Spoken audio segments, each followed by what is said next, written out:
Christopher. It's good to see you. Yeah, nice to see that you're all lovely and suntanned after your wonderful summer holiday. Oh, marvellous. Marvellous, yeah. Hello, dear viewer. We're back. Yeah, we hope you haven't. We hope that you haven't had too many sleepless nights without us.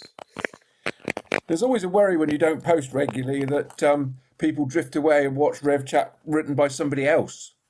People drift away on social media when they don't get what they have their regular weekly fix. That Bishop of Devon, he's a good old thing, isn't he? Yeah, but we're in sunny Dorset now. Yeah, so sorry, Bishop of Devon, if you're watching. You're not old at all. You're very good. We like you. Always got to be nice to the bishops, haven't we? Wherever they are. Always. It's a good thing to practice. Is that, Chris? Never get on the wrong side of a bishop's crook. That's what I say.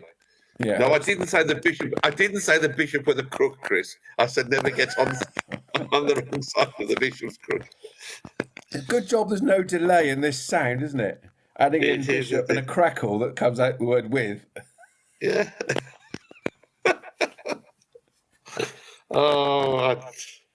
There we are. Anyway, Sunday is St. Matthew's Day. And I shall read from Matthew's Gospel, Matthew chapter 9. As Jesus was walking along, he saw a man called Matthew sitting at the tax booth, and he said to him, "Follow me." And he got up and followed him. And as he sat at dinner in the house, many tax collectors and sinners came and were sitting with him and his disciples. When the Pharisees saw this, they said to his disciples, "Why does your teacher eat with tax collectors and sinners?" But when he heard this, he said, "Those who are well have no need of a physician, but those who are sick. Go and learn what this means. I desire mercy, not sacrifice, for I have come to call not the righteous, but sinners." Oh, Chris. So there you go. Do you pay your taxes, David? Oh, absolutely. I'm a great believer in paying my taxes. I don't see why I shouldn't. So you've got no offshore accounts?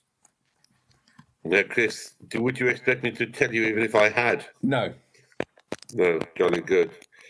In that case, then I won't disappoint you.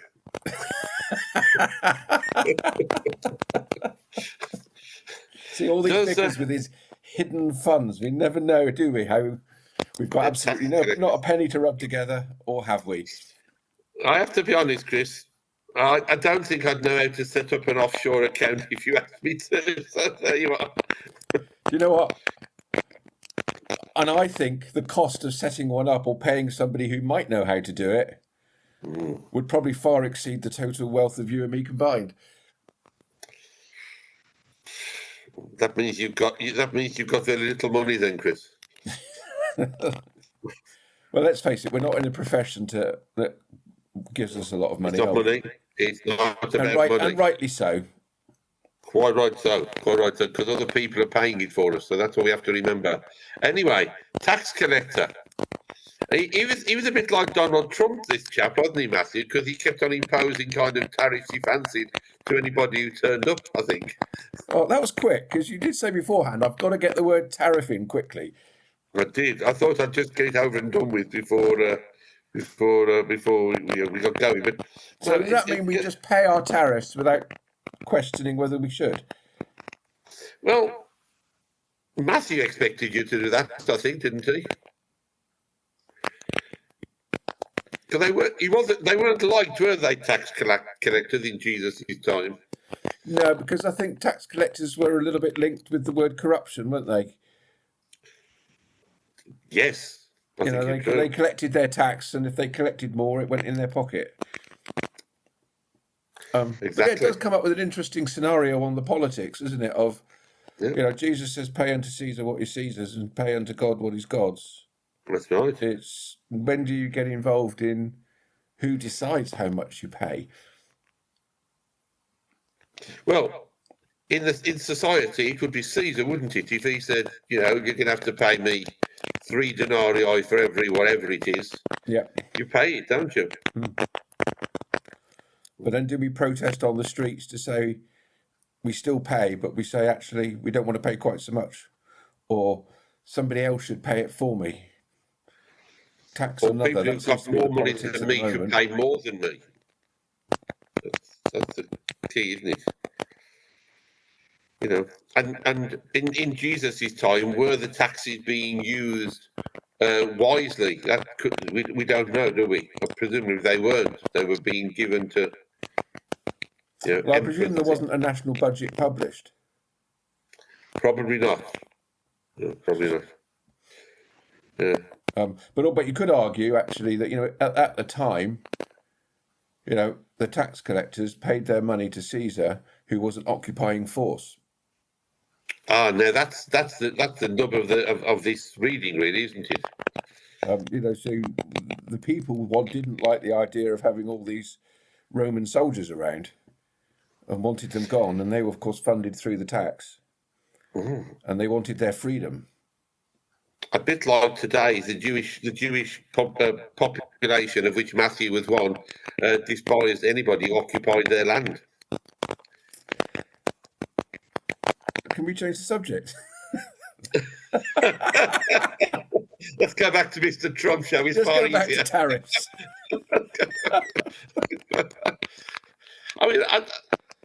I look at these readings because we can't. I don't think we can dodge what's going on at the moment out in our Lord's blessed land, can we? No, because we can't. I think that most people would admit that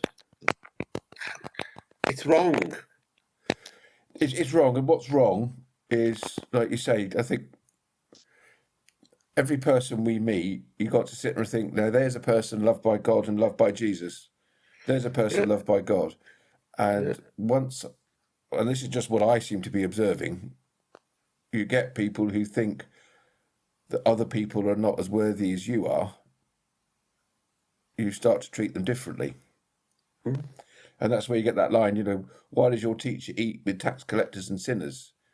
It should be actually, you don't go and eat with tax collectors and sinners because they're beneath you. They're a lesser form of human being. That's right.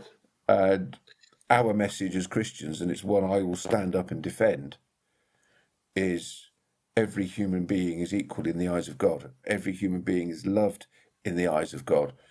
And that's how, as a priest, I try and treat everybody.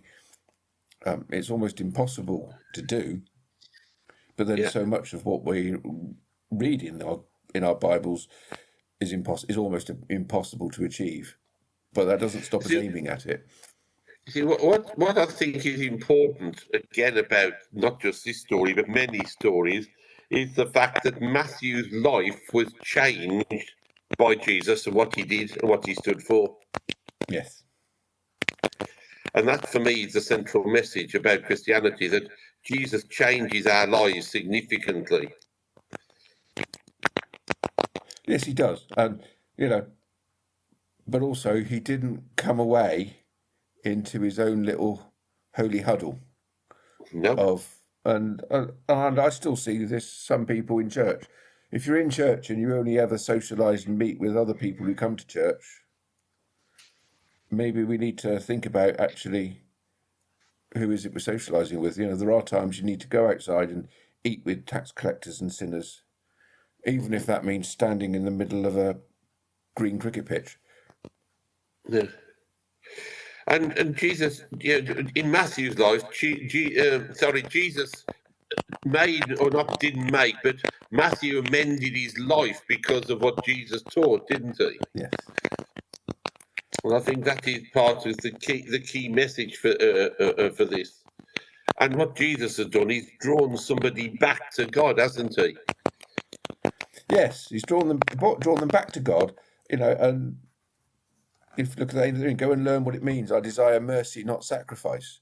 Yeah, exactly. So change your life, operate mercy to people.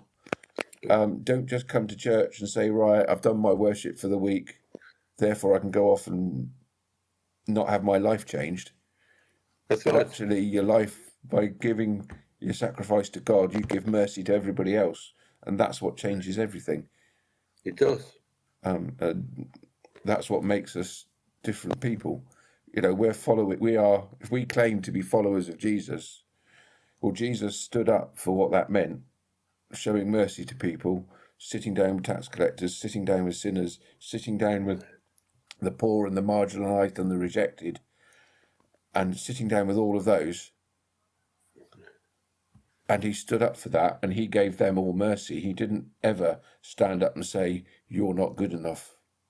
You know, he even said to that other one, not that guy on the cross, that stood next to him, you know, "Jesus, have mercy on me. I deserve this punishment for what I've done." Yeah. And Jesus remembered. And in changing his life around for Matthew, he became forgiven, didn't he? And because he was forgiven, he was more acceptable to God, and because he was acceptable, he was received back into the life and the love of God.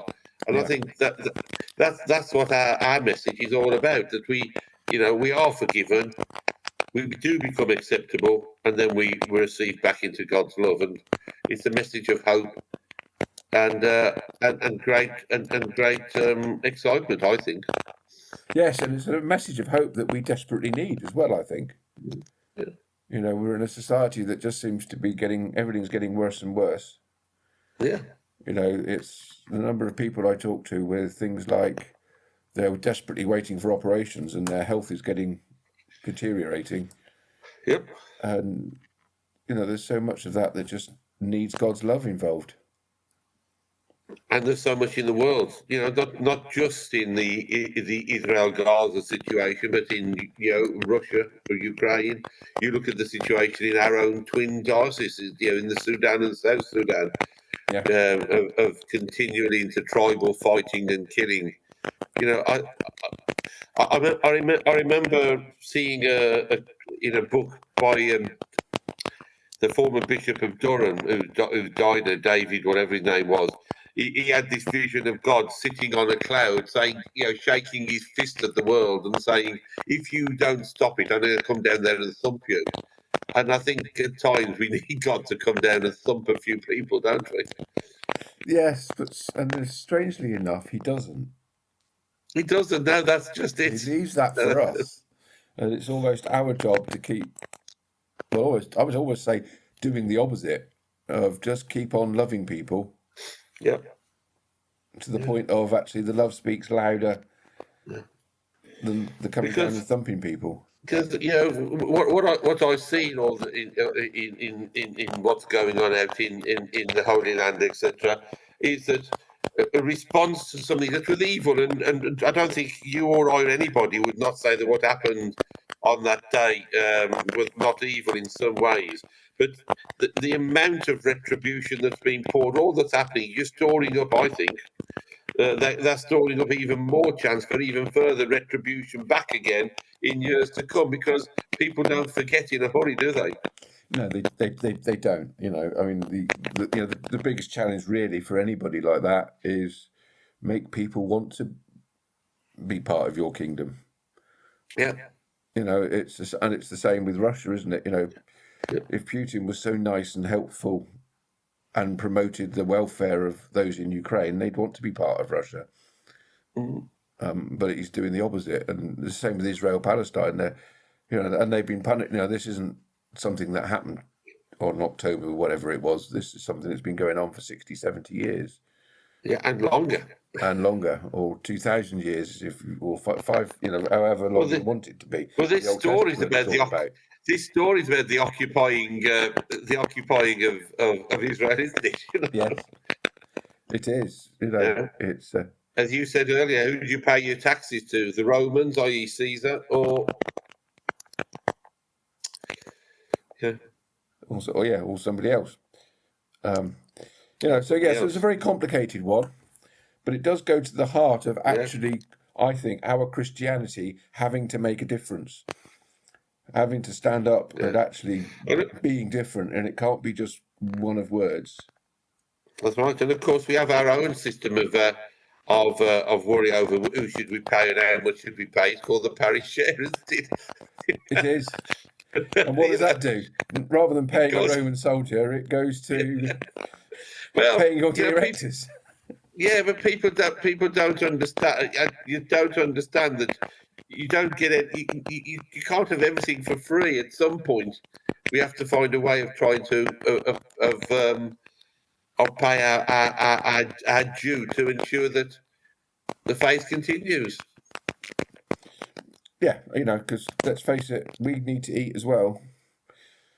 We do, Chris. Although people look at me and say you don't need to eat. So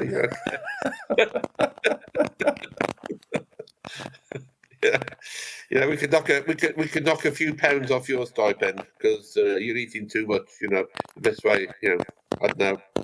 But there we are, dear viewer. It's a very tricky question, and on the 21st on Sunday, which is St Matthew's Day, at 4:00 in the afternoon, Bishop Karen will be with us, Chris, because it's a deanery confirmation service. Yes, and you'll be with us with the candidate, and I think shall be with us with Rumby, a candidate from here. And I think Andrew's going to be with us from the Bride Valley. I think he's got a candidate that's coming along. Brilliant. That should be a great celebration. And this is younger people standing up and making this very profession of faith. I believe in Jesus. We've got five candidates. Which one? Yeah, we've got 5 candidates. Which one is an adult? And I think there's one coming from Bridport as well. Brilliant. So do come along, 4:00 in Beaminster for a confirmation on St Matthew's Day. What a great day to declare your faith for yourself, eh? Yes. Brilliant. Well, nice to see you, and hopefully I'll see you all on Sunday afternoon. If you want to come and see David and myself in the same place, St Mary's, Beaminster, 4:00 Sunday. Yeah. Rather than just in a little square on your screen. Yes, you can actually ask us a question as well. Yeah, and we'll answer with a delay.